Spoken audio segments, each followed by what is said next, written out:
지난 14일 내란숙의 윤석열에 대한 탄핵 소추안이 가결되면서 내란의 큰 불은 잡혔습니다. 그러나 12.3 윤석열 내란 사태는 아직 끝나지 않았습니다. 현재 진행형입니다. 곳곳에서 내란 잔당들이 준동하고 있습니다. 이에 따라 경제, 외교, 안보도 위기가 가중되고 있습니다. 빠르게 진압하는 것만이 국가를 살리기 위한 최선의 방책입니다. 한덕수 국무총리가 지난 19일 6개 법안에 대해 거부권을 행사했습니다. 대통령의 권한을 대행함에 있어 가장 소극적인 권한 행사만을 해야 할 총리가 가장 적극적인 권한인 거부권을 행사했습니다. 본질적으로 거부권 행사는 기존 윤석열의 국정기조를 그대로 따르겠다는 뜻으로밖에 해석할 수 없습니다. 총리가 내란 대행을 하고 있는 것 아니냐는 의심이 나오는 이유입니다. 내란 숙의 윤석열이 파기한 헌정 질서를 복구할 막중한 책임이 있음에도 국민의 뜻이 아니라 내란 숙의 뜻을 따른 것에 대해 국민적, 역사적 심판을 피하지 못할 것입니다. 거듭 강조하지만 한덕수 총리는 대통령이 아니라 총리입니다. 임명직인 총리가 대통령의 권한을 대행한다고 해서 선출직인 대통령이 될 수 없다는 것은 상식입니다.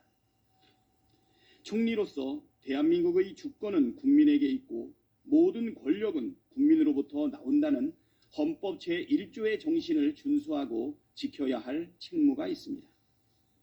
헌법을 파기한 윤석열이 아니라 헌법에 따라 국민의 뜻을 따르길 다시 한번 촉구합니다.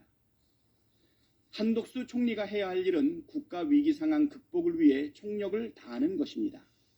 이를 위해 내란 사태가 빠르게 종결될 수 있도록 필요한 조치를 취하고 국회와 힘을 합쳐 민생 경제 회복에 총력을 기울여야 합니다. 신속한 내란 사태의 종결을 위해서는 첫째, 상설특검 후보 추천 의뢰를 즉시 해야 하고, 둘째, 내란 특검법과 김건희 특검법을 즉시 공포해야 합니다. 셋째, 헌법재판관 임명 절차를 지연하지 말고 신속하게 진행해야 합니다. 특검은 한덕수 총리가 헌법과 법률을 준수할 의지가 있는지, 국민의 뜻을 따를 의지가 있는지 확인할 수 있는 바로미터입니다. 우선 상설특검 후보자 추천 의뢰를 즉시 해야 합니다. 특별검사의 임명 등에 관한 법률에 따르면 특별검사의 수사가 결정된 경우 대통령은 제4조에 따라 구성된 특별검사 후보 추천위원회에 지체 없이 2명의 특별검사 후보자 추천을 의뢰하여야 한다고 되어 있습니다. 국무회의 의결 절차도 필요 없습니다. 권한대행인 총리가 바로 후보자 추천을 의뢰하면 됩니다. 상설특검 수사 요구안이 정부에 통지된 게 11일입니다. 벌써 10하루째 지체되고 있습니다. 묵과할 수 없습니다. 내란 특검법과 김건희 특검법도 즉시 공포해야 합니다. 12.3 윤석열 내란 사태는 결국 내란 특검으로 수사하고 기소해야 합니다. 특검이 수사하고 기소하여 사태를 수습하는 것이 최선이고 가장 합리적입니다. 이를 부인할 사람은 없을 것입니다. 특검법 공포를 지체하는 것은 내란 가담자들에게 증거 인멸 시간을 벌어주는 행위일 뿐만 아니라 국가적 위기를 증폭시키는 반국가적, 반민국적 행위입니다. 국기문란 중대범죄 의혹인 명태균 김건희 국정농단, 불법 여론조작, 공천 개입, 주가 조작 등에 대한 수사를 거부하거나 늦출 이유 역시 없습니다. 한덕수 총리가 늦어도 24일까지 특검법을 수용하고 공포할 것을 재차 촉구합니다. 31일까지 기다릴 합당한 명분도 이유도 찾을 수 없습니다. 나라가 망하든 말든 국민이 죽든 말든 내란 수계의 화려한 복귀를 꿈꾸는 것이 아니라면 즉시 공포해야 합니다. 24일까지 상설특검 후보의 추천 의뢰 그리고 특검 공포가 이루어지지 않는다면 그 즉시 책임을 묻겠습니다. 한덕수 총리는 현재 공석인 헌법재판관 3인에 대한 임명 절차에도 적극 협조해야 합니다. 국회는 23일과 24일 국회 추천목 3인의 헌법재판관 후보자 인사청문회를 거쳐 주중에 임명 동의 절차를 마무리할 것입니다.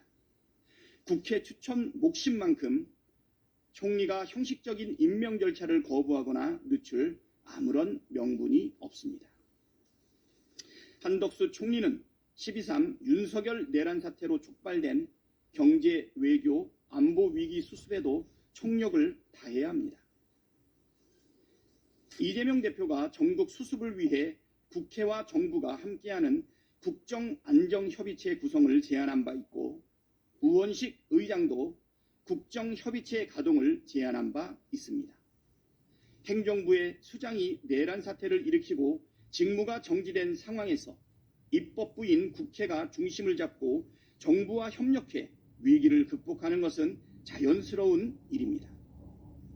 권성동 국민의힘 대표 권한대행이 여야정 협의체에 참여하기로 밝혔습니다. 그러나 국가적 비상시기에 걸맞지 않습니다. 여전히 국민의힘은 내란을 옹호하는 입장을 고수하고 있습니다. 매우 우려하지 않을 수 없습니다. 작금의 국가적 비상사태를 촉발한 윤석열을 파면하라는 국민의 뜻을 외면한다면 국민적 심판에 직면할 것임을 알아야 합니다. 국민의힘이 당리당략이 아니라 오직 국민의 안위와 국가의 미래를 위하는 마음으로 국정안정협의체에 임할 것을 촉구합니다. 많은 국민께서 윤석열 탄핵 이후에도 계속되는 내란 잔당들의 준동을 지켜보시며 불안해하시고 걱정하고 계십니다. 내란 속에 윤석열이 파면되지 않고 다시 대통령 직무에 복귀했을 경우 국가적 피해와 국민적 피해의 혼란은 상상을 초월할 것이 자명합니다. 그렇기에 어느 때보다 비상한 각오와 책임감으로 이 사태를 수습하고 확실하게 종결짓는 것이 매우 중요합니다. 더불어민주당은 국가의 명운이 걸려있는 엄중한 상황에서 신속한 사태 수습으로 국민 여러분께서 안심하고 지내실 수 있도록 주어진 책임과 역할을 다하겠습니다. 감사합니다.